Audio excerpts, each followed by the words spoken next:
I'm Dan Neer. We were very excited when we heard about David Lee Roth's newest album, Your Filthy Little Mouth, and about the prospect of doing a serious interview with him about his work.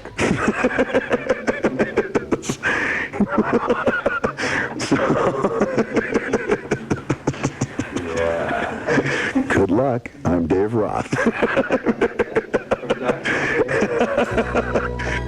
My next guest. Obviously, he had other ideas. Let's get right down to it. We'll begin with the song that launched David Lee's solo career while we try to pull Dave back together. Welcome to Media America Radio's presentation of David Lee Roth. Up Close, California Girls, number 3 in 1985 from David Lee Roth's Crazy from the Heat EP. On that extended play, you'll also find a medley of a 1931 number 1 by Ted Lewis and a 1921 number 3 for Marion Harris. To record his updated Just a Gigolo, I Ain't Got No Buddy, David Lee Roth utilized the talents of Edgar Winter. Working with Edgar Winter was really a kind of a gift experience to me because Edgar was always one of my big heroes. He was somebody who had a lot of stage pizzazz and at the same time was super accelerated musically. You know, when it came time to do, the Gigolo sessions and like that, wow, let's bring him in. Hey, so when he came in, it was sort of like watching a master at work. He just kind of sits there and puffs his cool cigarette, Well, baby, I don't hear enough bass. And it's like a bolt out of the blue. Wow, that's right. I didn't. He's right. There's 19 other instruments pumping away. And it's just that one little thing changes the whole complexion of the sound. It was like watching a master at work. You've heard David Lee Roth on record and radio and seen him in his videos, but you haven't truly captured his essence until you've seen him live. Face to face is better musically as it is as well as obviously visually. You got to figure, the way most people hear bass is with your skin more than your ears, That's how you tell. Your whole body reacts to it. Look at that glass of beer, sitting in front of you when the sound system is good, You hear it with your body, and unfortunately, most of us don't drive around with the greatest dang stereo in the world, Now, I don't know what all of you out there are listening to this on right now, but I'll bet you that what I'm going to bring to the local arena day after tomorrow will be a little bit better. So, it's my job. Yankee Rose from Eat 'Em and Smile, a number 4 album in 1986. Don't let David's whimsical titles and tongue-in-cheek interviews fool you. What I do, I take very, very seriously, furiously seriously, to a lot of people's distractions, and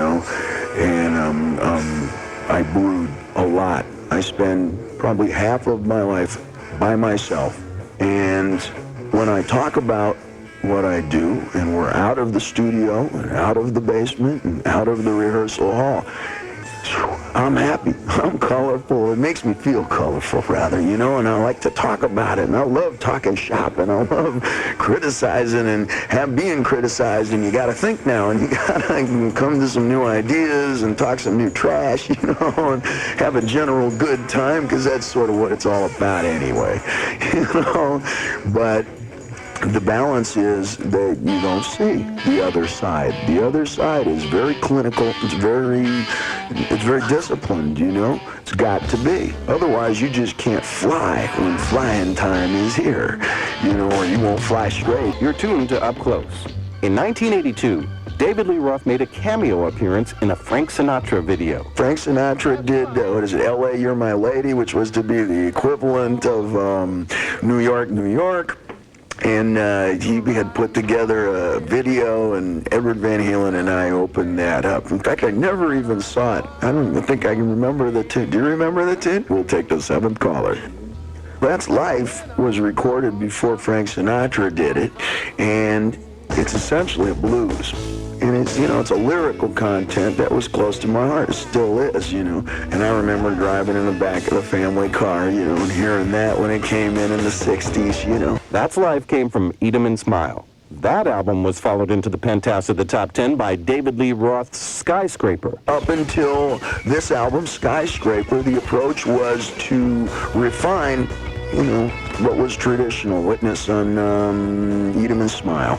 You hear a tune that's like I'm Easy. Well, there's a kind of a bluesy barrel house kind of a thing. We don't want to lose that. We want to keep that perfectly intact, but we'll give it a little face to it. We're gonna make it ours a little bit.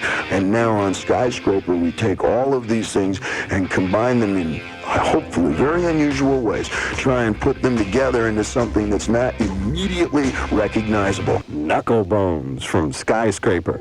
The cover of that album must have given fits to some of the more squeamish at Warner Brothers. The photos show our hero barely clinging to a sheer rock face, seemingly miles from the nearest horizontal surface. There's a combination of real freedom there, and you got to have a lot of discipline to do it. The feeling, the vibe that you'll get while you're there is pure rock and roll. Whether you want to translate that as excitement or fear, or hey, what's the difference really? It's the thing of unpredictable finish. A careening rush towards an unpredictable finish. That is what I get, in the studio, and that's what I get up on a rock slab. And the two go together hand in hand. There's a lot of people who will never get even within spitting distance of a rock slab like that.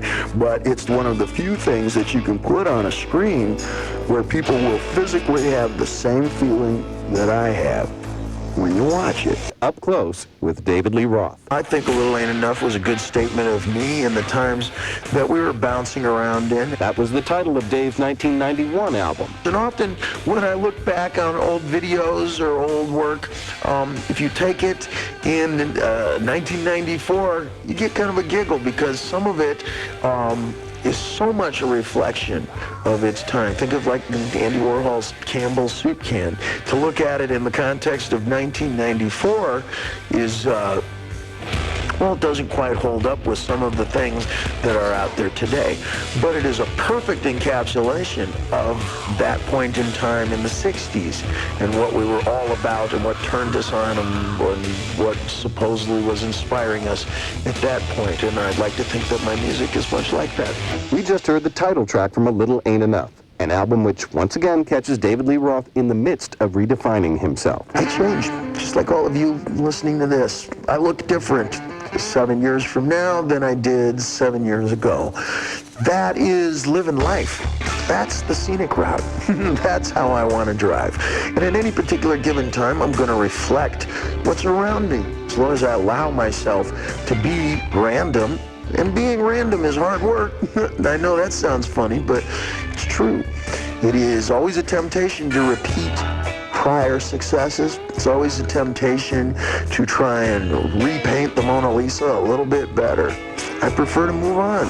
There's so many things that excite me and inspire me musically and otherwise that, I'm going to change. I look forward to it. Calling me monster. He has life like you and me. And this is David Lee Roth, and you're listening to the place where rock lives right here on 102.7 WNEW FM New York.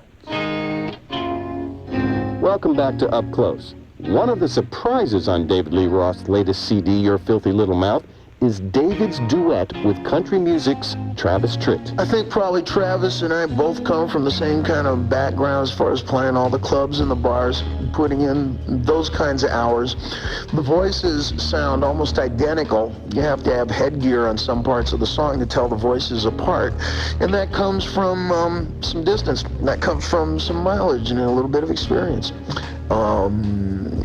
I think that if anything, if nothing else, it will call attention to something that a lot of the public has always been aware of, is that rock and roll and country western have a lot in common. Cheatin' Heart Cafe from Your Filthy Little Mouth.